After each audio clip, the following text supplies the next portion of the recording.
Les Russes se retournent contre Poutine. Son soi-disant opération militaire spéciale est devenue un gâchis humiliant. Ce qui devait durer 2 semaines s'est prolongé pendant plus de 2 ans, avec des échecs de Poutine à chaque tournant. Poutine affronte non seulement l'Ukraine soutenue par l'organisation du traité de l'Atlantique Nord, mais aussi son propre peuple qui refuse de combattre ces guerres.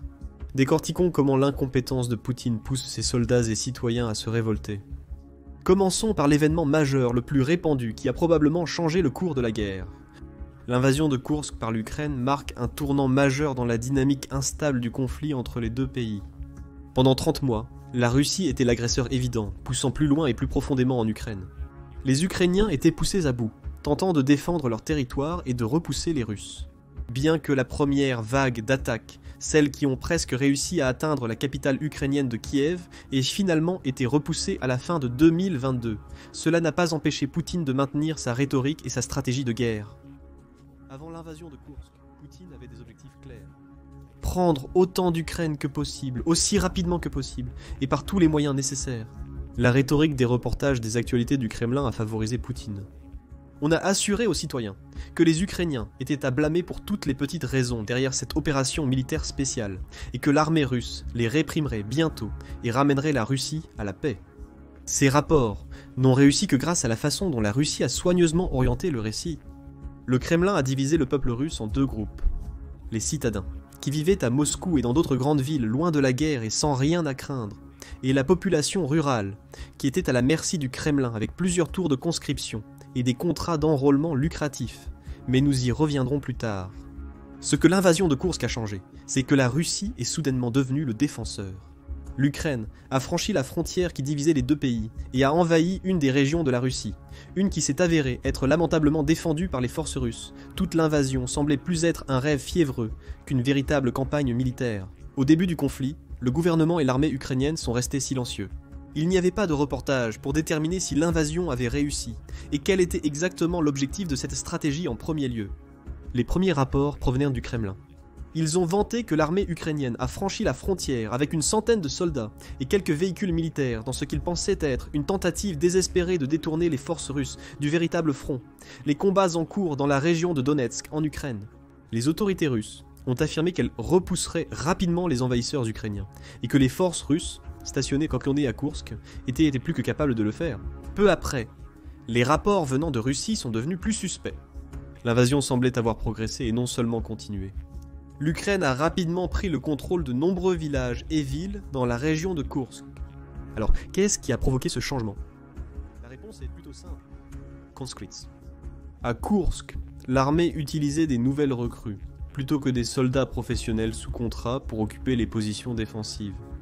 De nombreuses régions voisines de l'Ukraine étaient probablement dans la même situation, mais Koursk était celle où les effets étaient manifestes. Les conscrits de Koursk se sont avérés ne pas être à la hauteur des forces ukrainiennes envahissantes, qui au cours de la première semaine de l'invasion ont augmenté en nombre et ont obtenu plus de soutien d'artillerie, au cours des quelques semaines de couverture médiatique concernant les événements à Koursk. Il y avait plus d'une vidéo montrant des soldats russes se rendant simplement aux Ukrainiens avançant. Selon le rapport émis par le commandant en chef ukrainien Oleksandr Syrsky, l'armée ukrainienne a capturé près de 600 soldats russes, qui sont alors devenus des prisonniers de guerre et ont été transportés dans des prisons ukrainiennes. Un rapport d'une prison hébergeant des prisonniers de guerre a suggéré qu'environ 80% des soldats à Koursk étaient des conscrits. Mais pourquoi est-ce si terrible pour l'armée russe? Pour répondre à cela, nous devons examiner de plus près le fonctionnement de l'armée russe et comment la Russie recrute de nouveaux soldats. À la différence des États-Unis et de nombreux autres pays où l'engagement militaire est entièrement volontaire, l'armée russe a un processus de recrutement à 2 volets. D'abord, il y a les soldats sous contrat, connus sous le nom de qui signent un contrat de 3 ans dans l'armée russe, mais qui sont généralement encouragés à signer plusieurs contrats consécutifs pour prolonger leur service. La deuxième méthode est la conscription. Avant la guerre russo-ukrainienne, chaque homme russe âgé de 18 à 27 ans devait s'inscrire auprès de l'armée russe. Parmi ce groupe, un certain nombre d'inscrits étaient appelés à rejoindre l'armée tous les 6 mois pour servir comme conscrits pendant 1 an. Initialement, le service militaire obligatoire durait 2 ans mais a été ensuite réduit. Nous en verrons les raisons plus tard. alors que la Russie maintenait une population généralement petite de conscrits, étant donné qu'ils étaient constamment remplacés par de nouvelles recrues. La guerre en Ukraine a significativement changé cela au cours de la guerre. On estime que l'armée russe a recruté à un rythme d'environ 130 000 soldats tous les 6 mois. En juillet 2023, la limite d'âge supérieure pour le recrutement a été relevée de 27 à 30 ans, permettant à la Russie de puiser dans un bassin encore plus grand d'hommes russes pour les conscrire dans l'armée. La Russie recourt donc de plus en plus à son stock de conscrits plutôt qu'à des soldats professionnels. Quelle est la différence, pourriez-vous demander? D'abord, les soldats sous contrat sont payés pour être dans l'armée, et assez grassement pendant la guerre. Le gouvernement russe a fait miroiter des contrats, qui rapportent jusqu'à 3 ou 4 fois le salaire moyen. Cela a été particulièrement remarquable dans les régions plus rurales du pays, ce qui a entraîné une démographie significativement déséquilibrée de l'armée russe ces derniers temps. Selon certaines sources, un moscovite a plus de 50 fois moins de chances de mourir à la guerre qu'une personne appartenant à une minorité de Sibérie. Cette tendance montre que la Russie compte sur des personnes désespérées pour gagner un salaire décent et prêtes à s'engager pour 2 ans de service dans l'armée. Toutefois, cela ne règle pas complètement le problème de la conscription, car le service militaire obligatoire est ainsi très peu rémunéré. Non, la principale différence entre les soldats sous contrat et les conscrits réside dans la manière dont ils sont traités dans l'armée et la structure générale de l'armée russe. Contrairement aux États-Unis qui ont 5 lieux de formation de base pour toutes les recrues, la formation militaire russe est bien plus décentralisée. Les recrues sont affectées directement aux unités, chacune étant responsable de la formation selon les normes établies.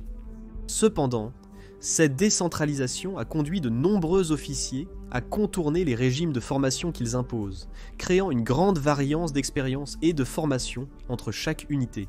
De plus, comme les conscrits ne sont censés servir que pendant 1 an, ils ne reçoivent généralement pas la même quantité ou qualité de formation que les soldats sous contrat. Généralement, les conscrits ont des rôles de soutien dans l'armée, comme le nettoyage, la cuisine ou la conduite, et participent peu aux simulations de bataille. S'ils sont attachés à des escouades, ils ont généralement des rôles administratifs ou routiniers, comme les cérémonies ou l'entretien de l'équipement militaire. Cela a conduit à une vision quelque peu dépréciative des conscrits dans toute l'armée russe, les faisant apparaître comme le dernier recours de l'armée et le bas de l'échelle militaire. Cela est aggravé par le fait que l'armée russe ne peut légalement pas déployer de conscrits dans des missions à l'étranger. Bien que censés être prêts au combat, leur rôle dans l'armée est de défendre la Russie contre les attaques étrangères, plutôt que de mener l'offensive. Cela signifie que même au plus fort de la guerre russo-ukrainienne, il était compris que les conscrits ne seraient pas près des lignes de front, qui se trouvent actuellement en profondeur du territoire ukrainien. Mais tout a changé avec l'invasion de Koursk.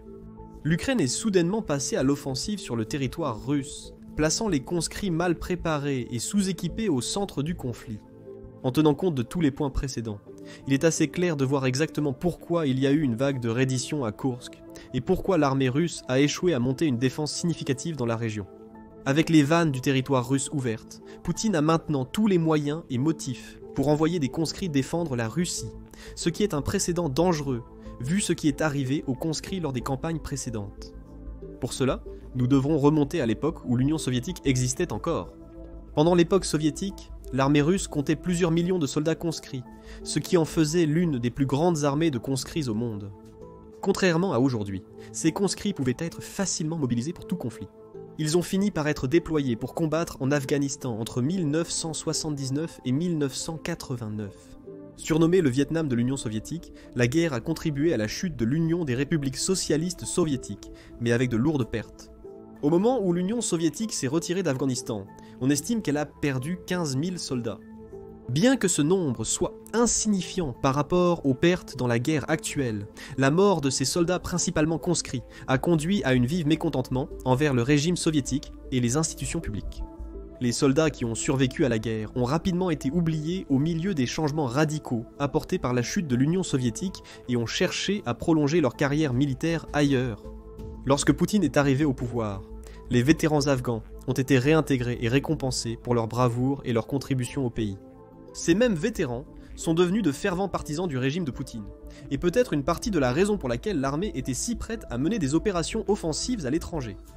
Mais pour le conscrit moyen, la vie ne ferait qu'empirer. Après la guerre en Afghanistan, la première guerre de Tchétchénie au milieu des années 90 a entraîné environ 10 000 morts supplémentaires du côté russe. Comme la Russie considérait la Tchétchénie comme une république soviétique et proche de se réunir à la fédération, elle a envoyé des conscrits pour combattre dans ce qui serait une guerre civile sanglante, qui a conduit à autant que 100 000 morts civils, avec un demi-million de personnes déplacées du pays. Les protestations contre le régime ont repris, et l'opinion publique sur l'envoi de conscrits à la guerre est au plus bas. C'est la guerre en Tchétchénie qui a finalement poussé la Fédération russe à signer la loi empêchant le déploiement de conscrits à l'étranger. Mais le pays a toujours conservé la conscription. Bien que la Russie ait un service militaire obligatoire, de nombreuses familles faisaient leur possible pour que les jeunes hommes l'évitent autant que possible. On inventait et confirmait des maladies, envoyant les hommes dans des établissements d'enseignement supérieur. Être étudiant actif permettait d'éviter le service militaire. Comme l'explique Ian Garner, un historien spécialisé dans l'histoire de la guerre russe, l'insoumission est pratiquement une forme d'art en Russie. Lorsque la guerre entre la Russie et l'Ukraine est passée d'une guerre éclair à un conflit basé sur l'usure et que Poutine a annoncé le premier tour de conscription, de nombreux Russes ont redoublé d'efforts pour éviter d'être appelés au service. Jusqu'à 900 000 personnes ont quitté le pays à la fin de 2022. Ils n'étaient pas tous des hommes aptes au service, mais ces hommes ont emmené leurs familles et leurs vies entières avec eux pour échapper à l'armée russe. Et maintenant, avec l'Ukraine sur le territoire russe, les conscrits peuvent à nouveau être appelés en première ligne, cette fois contre une armée beaucoup plus expérimentée et déterminée à gagner. Il n'est donc pas étonnant que les soldats dispersés à l'intérieur de Koursk se rendent rapidement aux Ukrainiens qui arrivent. Ils n'avaient vraiment aucune chance. Et si l'Ukraine décide de pousser son avantage, la même chose peut arriver à d'autres régions proches, propageant le mécontentement parmi les soldats et la population civile concernant les actions de Poutine dans la guerre. L'incursion de Koursk a également montré qu'ils étaient déplacés de leur foyer, comme le suggèrent les estimations actuelles, qu'ils étaient déplacés de leur foyer. Selon les estimations actuelles, environ 200 000 personnes dans les régions de Koursk occupées par l'Ukraine. Malgré tout, la Russie privilégie les soldats sous contrat. Les conscrits ne peuvent signer un contrat qu'après 1 an de service, ce qui signifie que beaucoup pourraient ne pas voir la fin de leur première année, étant donné l'ampleur de la guerre russo-ukrainienne. Toutes les promesses de gloire, d'héroïsme et de compensation monétaire sont fermement dirigées vers les soldats sous contrat, qui sont en première ligne pour gagner 1 mille de terre à Donetsk tout en étant bombardés par des munitions fournies par l'organisation du traité de l'Atlantique Nord. Les conscrits capturés à Koursk, interrogés, ont majoritairement révélé qu'ils ne s'attendaient pas à un véritable combat, ayant reçu peu de formation et d'équipement pour tenir leur position. Des blogueurs militaires ont suggéré que les dernières recrues n'ont eu qu'1 semaine de formation militaire, insuffisante pour les préparer à l'armée, et encore moins au champ de bataille. En Russie, les conscrits doivent être formés pendant 1 à 2 mois, puis recevoir 3 à 6 mois de formation supplémentaire pour être considérés comme aptes au service. Aux États-Unis, l'entraînement initial dure 10 semaines, suivi d'au moins 22 semaines de formation avancée. En comparaison, 1 ou 2 semaines est insignifiant. Le Kremlin est conscient de la disparité dans le traitement des conscrits et des kontrakhniky, et s'efforce de devancer tout rapport accablant pour les dissimuler. Alors que les Ukrainiens balayaient les terres agricoles de Koursk avec des conscrits russes, se rendant dans leur sillage, les officiers célébraient la journée officielle des officiers. Les rapports de Koursk indiquent que la Russie manque toujours de réponses militaires adéquates dans la région. Zelensky a souligné que l'Ukraine compte garder la région occupée le plus longtemps possible, lui offrant un atout supplémentaire dans les négociations. Pendant ce temps, Poutine a tenté, sans succès, de dissimuler l'existence même de l'invasion de Koursk. Mais les conscrits ne sont pas le seul groupe inquiétant Poutine. Certaines personnes beaucoup plus proches de Moscou, qui peuvent tirer des ficelles significatives, ont également commencé à douter de la capacité du président russe à diriger le pays. Nous parlons des oligarques russes. Ces individus, majoritairement des hommes, ont accumulé leur fortune grâce à l'essor spectaculaire du secteur énergétique russe, notamment les industries pétrolières et gazières. Les oligarques ont acquis leur richesse dans les années 90, lorsque les réformes gouvernementales ont permis à quelques-uns de s'enrichir durant la transition du socialisme au capitalisme dans la Russie moderne. Poutine a tenté de remplacer les oligarques qui l'ont critiqué à son arrivée au pouvoir, après que certains aient été emprisonnés. Les autres ont conclu un accord avec lui pour perdre une partie de leur richesse et pouvoir, mais rester dans ses bonnes grâces et continuer à en bénéficier. Mais cela n'a fonctionné que tant que le secteur énergétique du pays prospérait. Le Kremlin et les oligarques avaient une relation symbiotique. Poutine aidait les entreprises en difficulté via la banque d'État, tandis que les oligarques développaient des liens avec d'importantes entreprises occidentales. La guerre en Ukraine a bouleversé la donne.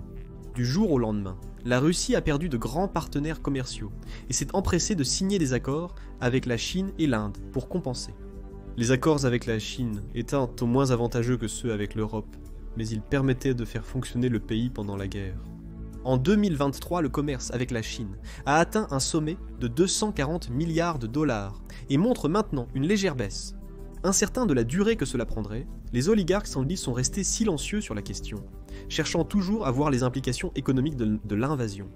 Mais lorsque les premiers signes de problème ont commencé, certains ont choisi de prendre une position plus publique contre sa citoyenneté russe en 2022 et ont traité les partisans russes d'idiots.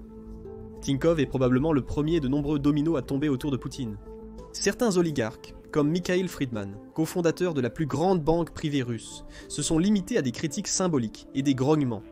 Friedman est retourné en Russie lors du conflit Israël-Hamas, révélant l'influence persistante de Poutine sur les actions des oligarques. Poutine a profité de la guerre pour restreindre encore plus l'emprise des oligarques sur son régime. Un exemple est le récent procès visant à nationaliser une entreprise appartenant à l'un des hommes les plus riches de Russie, Andrei Melnychenko.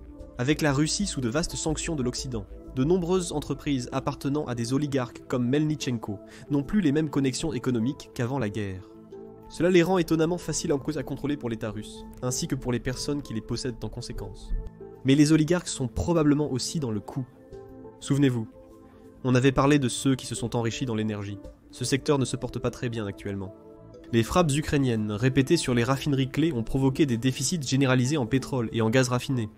La Russie, grand producteur de pétrole, utilise l'approche de livraison juste à temps avec peu de réserve.